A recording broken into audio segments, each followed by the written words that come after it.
Hello and welcome to the Data Engineering Podcast, the show about modern data management. When you're ready to build your next pipeline or want to test out the project you hear about on the show, you'll need somewhere to deploy it, so check out our friends at Linode. With 200 gigabit private networking, scalable shared block storage, and a 40 gigabit public network, you've got everything you need to run a fast, reliable, and bulletproof data platform. And if you need global distribution, they've got that covered too with worldwide data centers, including new ones in Toronto and Mumbai. And for your machine learning workloads, they just announced dedicated CPU instances. Go to dataengineeringpodcast.com/Linode, that's Linode, today to get a $20 credit and launch a new server in under a minute. Alluxio is an open-source distributed data orchestration layer that makes it easier to scale your compute and your storage independently. By transparently pulling data from underlying silos, Alluxio unlocks the value of your data and allows for modern computation-intensive workloads to become truly elastic for the cloud. With Alluxio, companies like Barclays, JD.com, Tencent, and 2 Sigma can manage data efficiently, accelerate business analytics, and ease the adoption of any cloud. Go to dataengineeringpodcast.com/Alluxio, that's ALLUXIO, today to learn more and thank them for their support. And understanding how your customers are using your product is critical for businesses of any size. To make it easier for startups to focus on delivering useful features, Segment offers a flexible and reliable data infrastructure for your customer analytics and custom events. You only need to maintain one integration to instrument your code and get a future-proof way to send data to over 250 services with the flip of a switch. Not only does it free up your engineers' time, it lets your business users decide what data they want where. Go to dataengineeringpodcast.com/segmentio today to sign up for their startup plan and get $25,000 in Segment credits and $1 million in free software for marketing and analytics companies like AWS, Google, and Intercom. On top of that, you'll get access to Analytics Academy for the educational resources you need to become an expert in data analytics for measuring product market fit. And you listen to this show to learn and stay up to date with what's happening in databases, streaming platforms, big data, and everything else you need to know about modern data management. For even more opportunities to meet, listen, and learn from your peers, you don't want to miss out on this year's conference season. We have partnered with organizations such as O'Reilly Media, Dataversity, and the Open Data Science Conference. Go to dataengineeringpodcast.com/conferences to learn more and take advantage of our partner discounts when you register. And go to dataengineeringpodcast.com to subscribe to the show, sign up for the mailing list, read the show notes, and get in touch. And please help other people find the show by leaving a review on iTunes and telling your friends and coworkers. Your host is Tobias Macy, and today I'm interviewing Seebs about Pilosa, an open-source distributed bitmap index. So, Seebs, could you start by introducing yourself? I'm Seebs. I'm a programmer type. I have a broad and weird background. I'm what we call a generalist, but I'm particularly interested in performance stuff, and I think that is how I got to know the Pilosa people. So I've been doing mostly sort of back-end and data internals.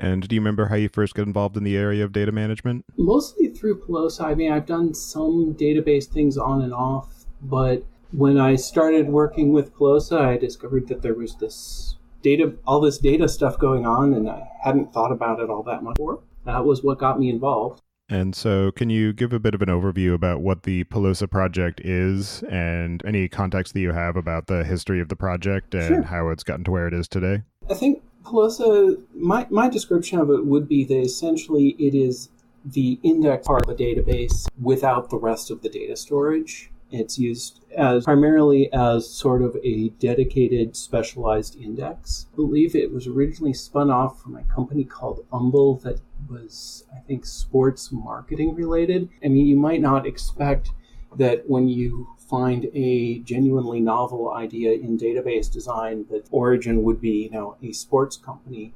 But I think that sometimes the outside perspective is where you get someone saying, well, it'd be really nice if we could do this, and going and building it because they didn't come from a background where they'd all been told that that isn't what we do.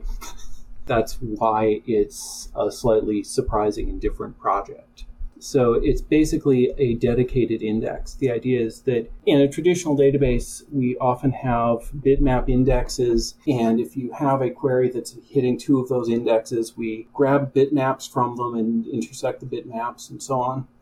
And what Pilosa basically does is store those bitmaps and have them all ready to go and have some optimizations for making those operations faster, which helps a lot once you start having very large cardinality in your data sets. I think in a lot of cases with Postgres, I had a query once which took about 47 seconds to run, and I add an index and it went down to about 10 milliseconds. And I thought, well, there's another part of this query, and I added an index for that, and it went back up to about 500 milliseconds because the combining bitmap stage was inefficient.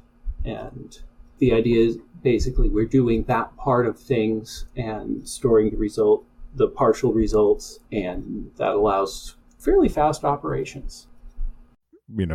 As I was reading through the data model, I was starting to get a little confused of how do you really represent the data in here, and then started to realize what the actual use case was. As you mentioned, being able to operate on high cardinality data where you're working with information that might be, multidimensional, and you want to be able to just do fast aggregates on the data without necessarily pulling out individual values like you would with a traditional database.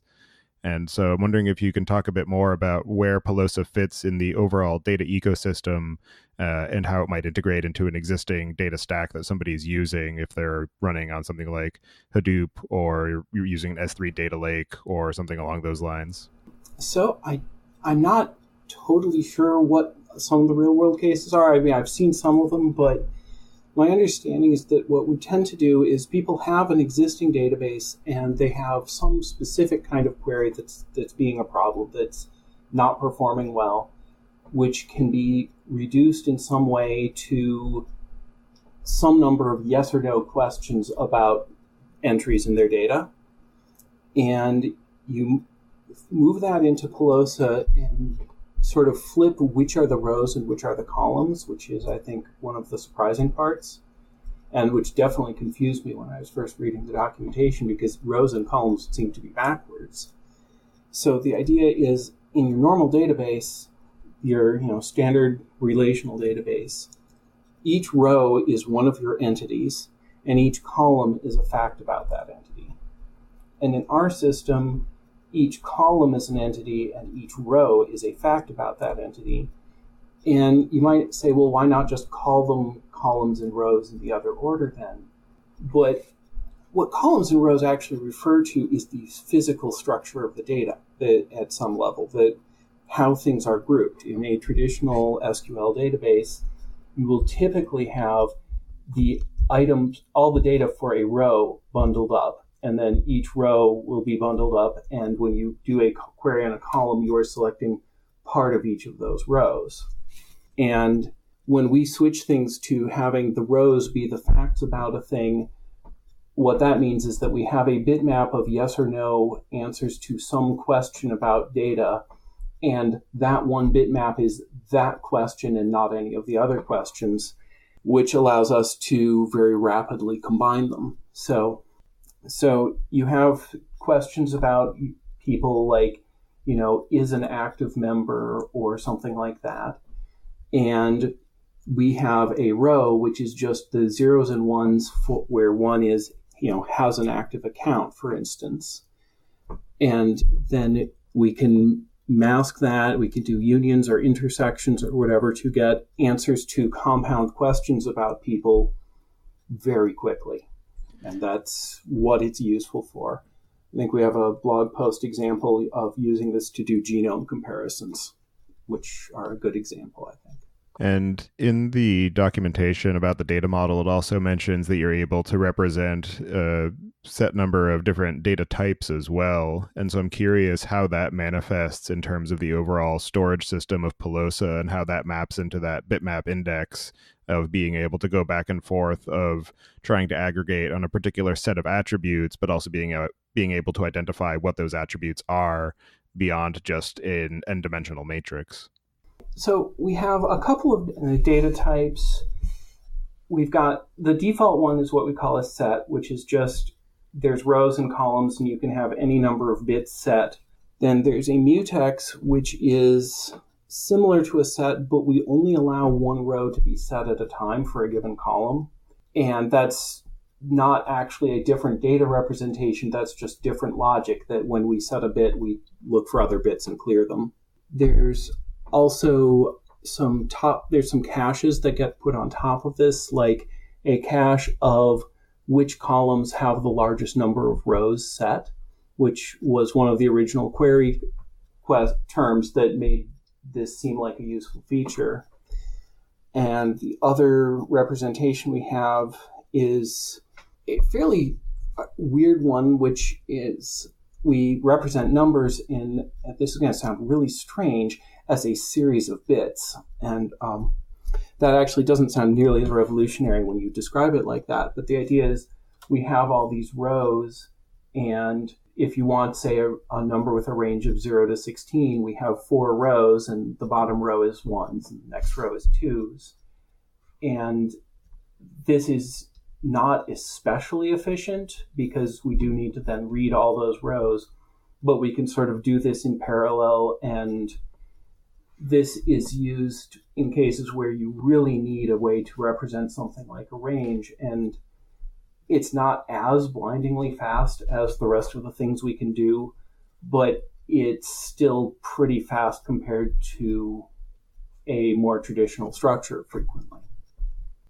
And in terms of the way that you would query a Pilosa database, it's not necessarily the same way that you would think about it with SQL or even being able to retrieve a record from a document database. So what does the query language look like, and what are some of the types of use cases that Pilosa is uniquely well suited for being able to solve given the way that the data is represented and stored? So the query language right now, we have a language called PQL, which I think is just Pilosa query language, which is a very simple query language. Typical examples would be something like, I've forgotten the exact spelling, but you write things like, row equals 5, and that selects everything that has row 5 set. And then we have unions and intersects and exclusive OR and common interactions like that available. And we've got some work going on for mapping some SQL queries into corresponding queries, just because there's a lot of SQL around.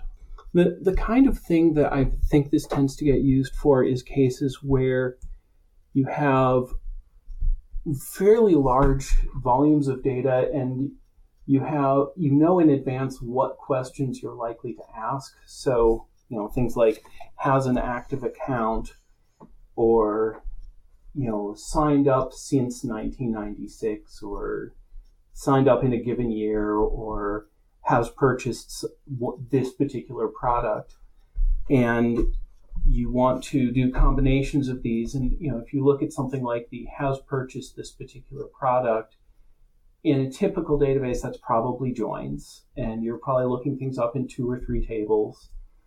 And the use case with Pilosa, the way you might approach that is you call product IDs rows, and you store a bit with the column to, the user ID is the column and the row product ID is the row, and you store that bit. And then if you want to check users who have purchased this product, you just ask about that row and you get back all the columns that match it. And of course, this is a very sparse representation typically, because you might have many rows in which only a few bits are set, but we aren't storing the zeros effectively for most of that. We're only storing a very small number of bits, so we can actually do that reasonably efficiently. And one of the other contexts where I've often heard the term bitmap used is with images, particularly static images, either PNGs or JPEGs. And I'm wondering if there is any use case where it would make sense for loading image data into Pilosa to be able to do some sort of image analysis algorithm on the bitmap as it's represented in Pilosa being translated from one of those static images.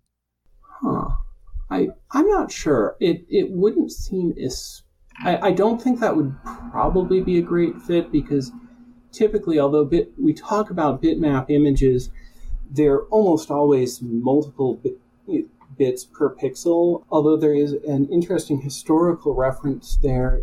There's a computer called the Amiga back in the 90s that actually used a similar representation in memory, that if you had a 4-bit image, you didn't have 4 consecutive bits for a pixel, you had 4 bit planes, and each bit plane was just one of those 4 bits for all the pixels at once. And this was a similar structure, and it had some performance advantages and some performance disadvantages. Overall, I think it is not great for visual data, just because you are much more likely to want to know what the pixel value of a single pixel is than look at the high red bit of all the pixels. I guess it might be nice for steganography.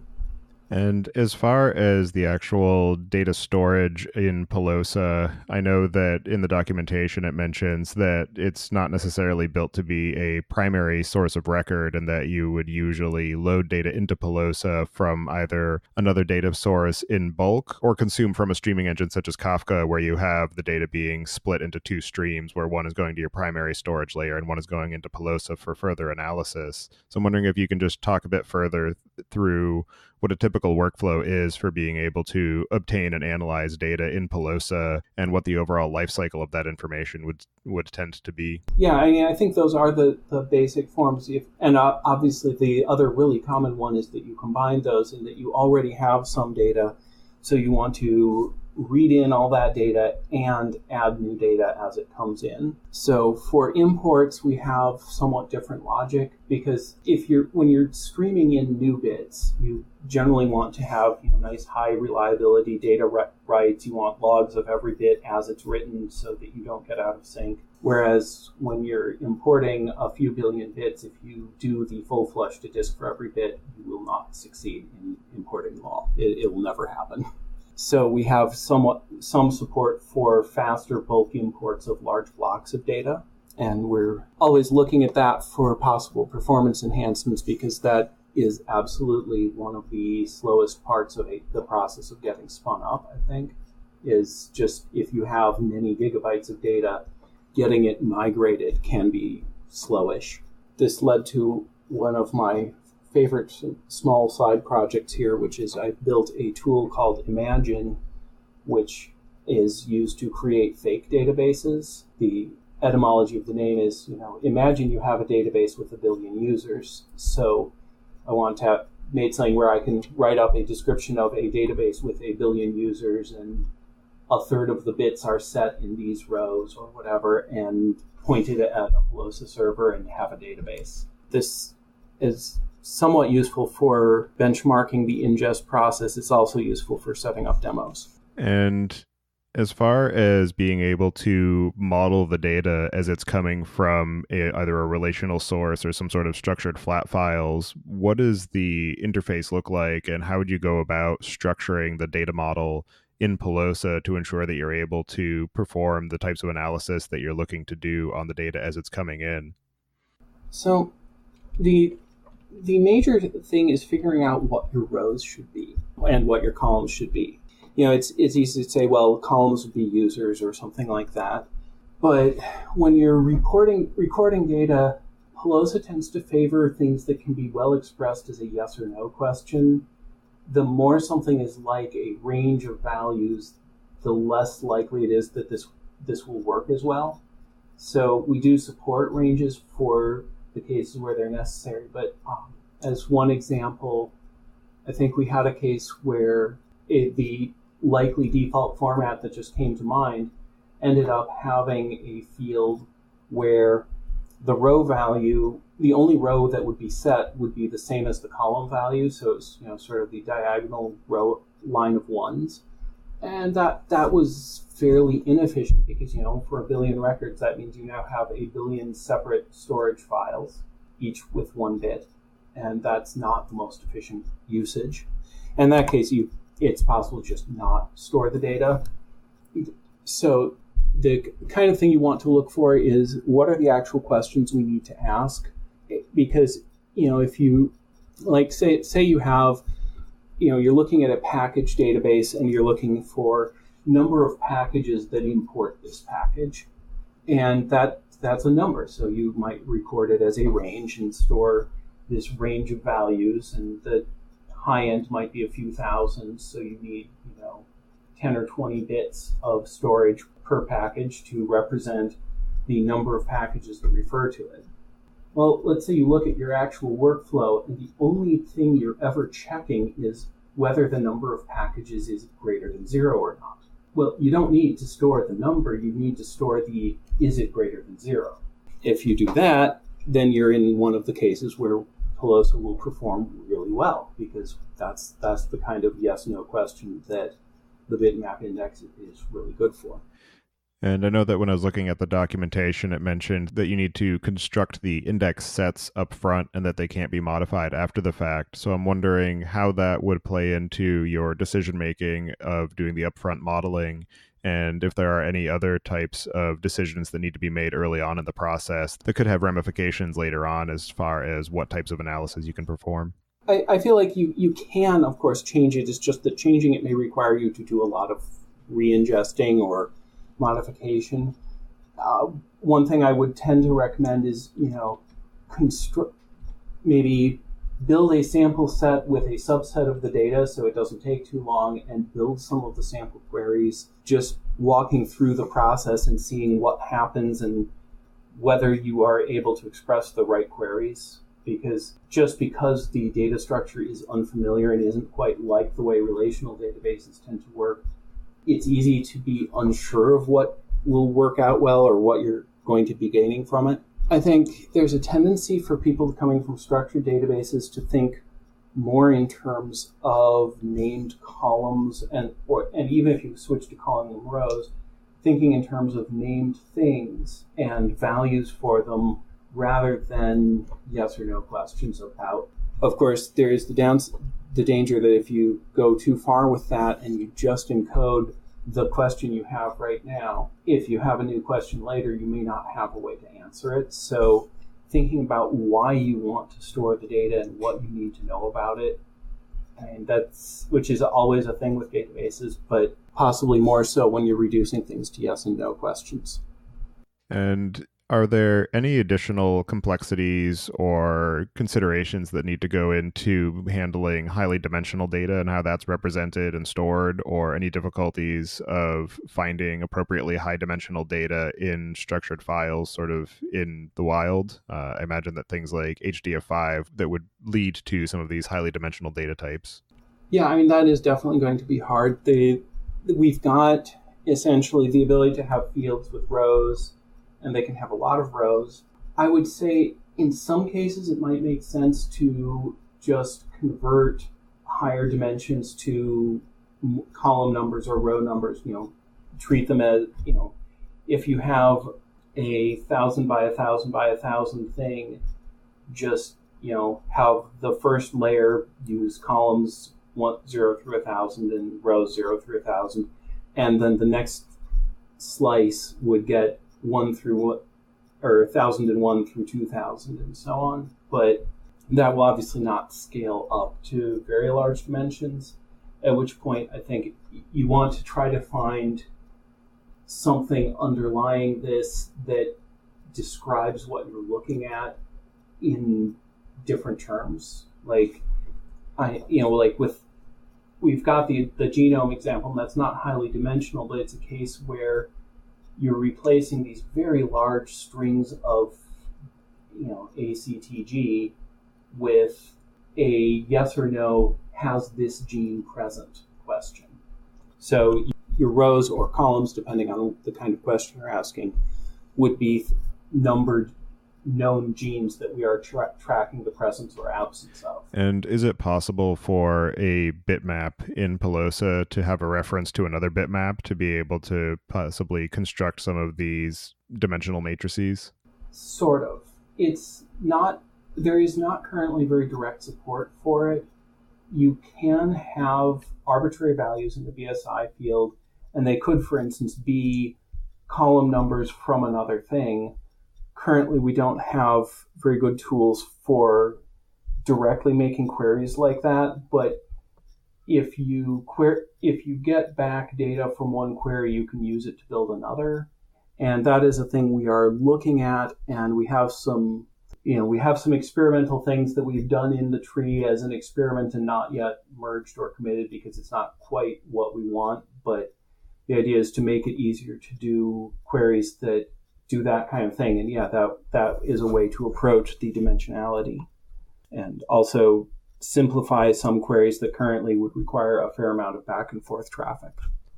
And as far as your experience of working on the Pilosa project, what are some of the most interesting or challenging aspects or lessons learned that you have encountered in the process? Well, I think my favorite is probably going to have to be the time that I looked at some code and I said, I bet I could make this faster.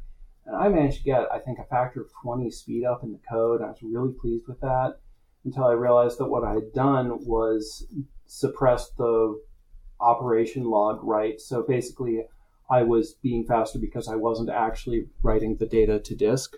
So that was a good reminder of how easy it is to be overconfident in performance tuning. I mean that in general, I've been doing a lot of focus on benchmarking and performance tuning because that's a personal interest. And it's been very interesting because there are frequently very unexpected opportunities for performance improvements that don't always seem like they're going to be significant. And this is a great example of the general performance rule that you really need to profile things to know what you're doing or what you want to do and where to focus your time.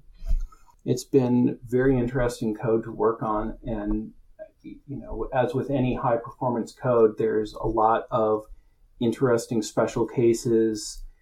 For instance, if you're comparing the contents of two arrays and they're both sorted arrays, and you just want to see how many items they have in common, it turns out that it matters quite a bit whether you are iterating over the longer array and then the shorter one, or the shorter one and then the longer one. And what are some of the other overall strategies that Pilosa uses to be able to achieve the types of performance that it is aiming for? And what are some of the current bottlenecks that you're trying to work through? Well, I think a large part of it is we are pretty focused on what you can actually have in memory. So once the system is up, it will have the data in memory. It doesn't currently support picking things off the disk, and that requires a fair amount of work on making the in-memory representation efficient. We use a modified variant of the roaring bitmap format, the distinction being that ours handles 64-bit ranges instead of just 32-bit ranges. But that lets us fit many, many gigabytes of, theoretical gigabytes of zeros and ones into much smaller amounts of memory. So the biggest issue is trying to make sure the data fits. And that's one of the reasons that we have support for sharding and clustering and so on, because at some point you just plain have more data than you have memory. The other bottlenecks, I think, are mostly at the level of just performance of specific cases where access patterns are inefficient. And, when you're ingesting values, the access patterns can make a factor of 10 difference in speed. So being able to arrange to produce the data in a sorted order, for instance, can make a huge difference in how quickly it gets written. And we're working on some improvements to that because we found some places where I think there's some good opportunities for making it faster. And we were having an issue that if you had very sparse data, but you had a lot of it, we were having memory issues, and we've been working on reducing memory usage in that case pretty significantly. And I know that the primary language, or actually I think the only language of implementation for Pilosa is actually in Go. So I don't know if you have any thoughts as to the benefits and trade-offs that provides of having that be the implementation target. And I know that you have said that you're still fairly recent to the project, but given the context that you do have, if there are any architectural decisions that you think that you would make differently if you were to start the whole project over today? That's a good question. Go is a reasonably good choice, I think.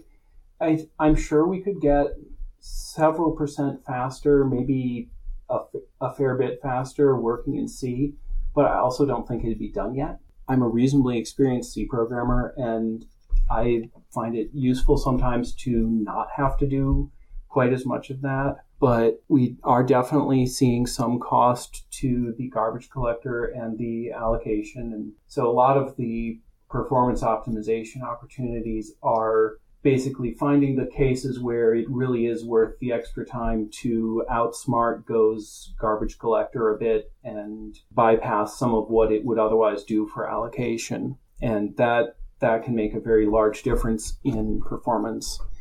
Overall, it's been a fairly good fit. It's expressive, but it does allow you to get down to the bit level and write code where you have a pretty good idea of exactly what will happen. We don't have any we don't have any assembly code in there yet, but we might someday for a few of the particularly expensive loops or whatever. But most of the time, the primary expenses are just the sheer amount of data there is to work on. And at that point, it's not a bad fit at all as a language, I think. Architecturally, I think I'm pretty happy with it. It basically makes sense. And as far as any experience that you have of working with end users of Pilosa, what have you found to be some of the common points of confusion or difficulty that they encounter when trying to get something up and running and start using it for their own purposes? Or also any sort of common feedback that you hear on the open source repository as far as issues that people encounter with either trying to use or contribute to the source? I would say that probably the columns versus rows thing is the issue. I'm not sure anything else even. I feel like if we had a chart of, how many of them we get, that might well be over 50% of all the questions. It certainly was a point of confusion for me. The next most common thing I think I see people asking about is ingest performance. And that's just because the first thing you do with the system is try to get all your data into it. And then you have to experiment with the ingest options, and there's relatively straightforward things that work by, parsing CSV files or whatever, but which don't always get the best performance. And depending on how much data you have, that can be worth, it can be worth a bit of time, because if your initial data ingest is going to take 6 hours to run, and if you can spend 3 hours making it faster, that may be a good use of your time. And as far as that overall ingestion workflow, do you have any sense as to the relation of the source on disk size versus the representation in Pilosa after it's been converted to that bitmap format? That will depend a lot on the specific data, just because it depends on how much data you're compressing down to a bit. If you're starting with something where the source has a column that contains the first paragraph of people's favorite novel, and the representation Pilosa is going to have a row set for is their favorite novel Moby Dick, you're going to be saving a lot of space. Actually, possibly not. I think the first sentence of Moby Dick is really short. But if you've got data that's basically bit-like already and you're converting it into Pilosa, you're generally going to see some effective compression, because the roaring bitmap format is very efficient for a whole lot of the likely use cases. I don't have exact numbers, but I know that when I was doing test databases, I was putting gigabytes and gigabytes of data into tables, and it was not taking up gigabytes of space on disk. It's quite efficient for a lot of cases. It's not quite accurate, but you can sort of approximate by pretending that it's just storing the ones. And as far as that ingestion, does Pilosa actually store the ingested data on disk, or does it just parse it while it's flowing in and then just cat the rest of it to dev null after it's translated the representation into the bitmap format that you're storing in Pilosa? Yeah, we're just storing the bitmap form of whatever we're asked to store. So if there's other data going into determining it, we mostly don't see that. So for instance, if you've got, it's say the fairly typical row and column case where you're setting each bit gets a row and column that tells you where to put the one bit, we get in a stream of pairs of 64-bit numbers, and we're producing individual bits from them. So it's a lot. If you sent in a series of pairs like 00, 10, 20, etc., 65, 535, 0. You send in that 2 to the 16th set of pairs, and what we actually store on disk is a run container holding the values from 0 to 65, 535. And that's 32 bits of data plus a little overhead. So it's a lot smaller. And what are some of the types of use cases that Pilosa is not well suited for, where you would recommend an alternative, where you would recommend an alternative tool or architecture? Strings. Strings would not be a strong point. I think strings are not a strong point. Heavily join-heavy things in a typical relational database are likely to be a poor fit, although in some cases it's good. Pilosa will be good at a case where you're looking up a fact about one table to pick something out of another, because that's something we can easily represent as a bit. If you want to actually combine the data from the two tables and build the results, that is something where Pilosa doesn't even really have a starting point for it. And that's something where that's probably a task that you want to use in your other database for. Pilosa's strength in that case would be you use it to get a list of the IDs in your first table that you are going to be doing all these queries on. And it can be really good for that, but then for the actual relational database workload, it's not really very useful. It is just the index, basically. And is there a sort of general guideline as far as the relative scale of data that you would want to be at before you would bother looking to Pilosa for accelerating some of your analysis on it? Or do you find that it's even useful at the, tens or dozens of gigabytes scale? I would say in terms of timing, if the determination of what your data you want to look at is taking more than a few milliseconds, it is possible that it starts being useful to have a specialized index. So I'm not sure how much data that is. It does depend on what your existing data is like and what your existing database engine is doing. If you haven't put indexes on your regular database first, at least try their indexes. Just in case that already solves the problem. But if those indexes are not fast enough, or if you need to do things like combining those indexes and that's being slow, that's the point where we start having a real utility to offer in making those queries faster.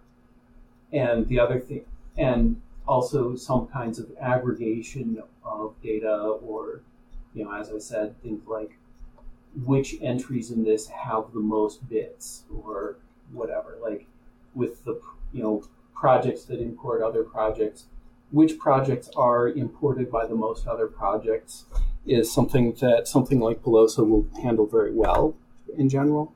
And a lot of databases, to do that, they're going to be doing, count, group by, and all these aggregate operations, and they're actually going to be reading every row in the table or hitting an index 50 times or something, and Pilosa will probably just look it up and respond immediately. So that's definitely a strength. And before I ask the last question, I'm curious if you know where the name choice came from. Oh, yeah. So, well, as you know, sloths are famous for being fast, and Pilosa is just the scientific name for sloth. That's why our Twitter handle is Slothware. And if you look, the logo is actually a stylized sloth. It took me a while to spot that. I was like, what's that weird swirly thing?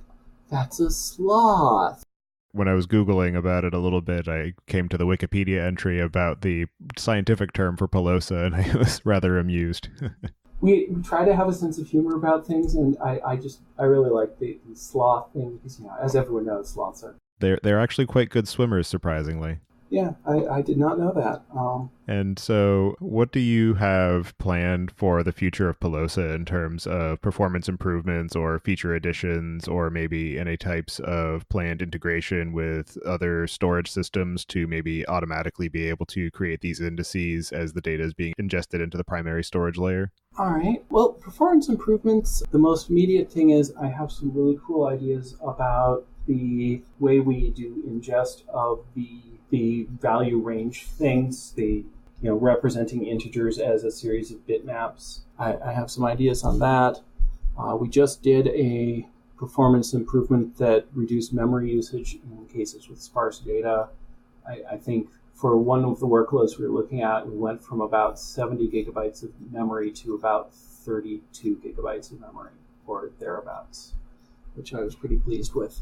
For the ingest thing, we definitely encountered that this is a difficulty that people can run into is, how do you figure out what to ingest? How do you integrate with other systems?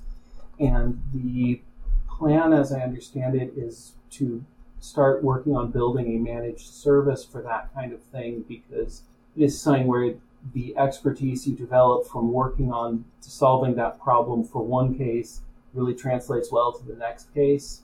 So if everyone who wants to do it has to do all that learning from scratch, and then the next person comes along and they have to do it all, that's a lot of people spending a lot of time studying on this, and it might be more efficient to have some expertise being shared, and we're sort of building a front end on that to help achieve some. And are there any other aspects of Pilosa or bitmap indices or the types of analyses that you support that we didn't discuss yet that you think we should cover before we close out the show? I can't think of any immediately, but they've got some really cool blog posts with interesting pictures of and graphs of things that we've worked on that I think are really interesting to look at. My favorite is the human genome processing one, probably. All right. Well, for anybody who wants to get in touch with you or follow along with the work that you're doing at Pilosa, I'll have you add your preferred contact information to the show notes. And as a final question, I'd just like to get your perspective on what you see as being the biggest gap in the tooling or technology that's available for data management today. That is a really hard question. I think there's so much data, and there's so many ways to store data, and we all have databases, but I think just about every programmer I know has at least once implemented a flat file data store, because the overhead of learning to use SQL was high and they were in a hurry. And I really feel like we need to be better at telling people that data storage is a thing and that we have good tools for this. That I meet so many developers who don't know about database indexes, and I've seen people develop, 2 caching layers on top of something because they didn't know they could put an index on an SQL database. And I feel like there's a lot of opportunities for education here, because it turns out all computers do is process data, and knowing what you can do with data and that you can do things at all with data would, I think, help all of us a lot. Yeah, I can definitely second that sentiment of wanting to ensure that developers have a good handle on what's available to them for being able to maintain the data that they're working with in their applications. Well, thank you very much for taking the time today to join me and discuss the work that you've been doing with Pilosa. It's definitely a very interesting project and a little bit of a different mind model, a little bit of a different mental model for being able to think about storing and analyzing data. So I appreciate your insights, and I appreciate the work that you're doing on Pilosa, and I hope you enjoy the rest of your day. All right. Thank you. It was very interesting.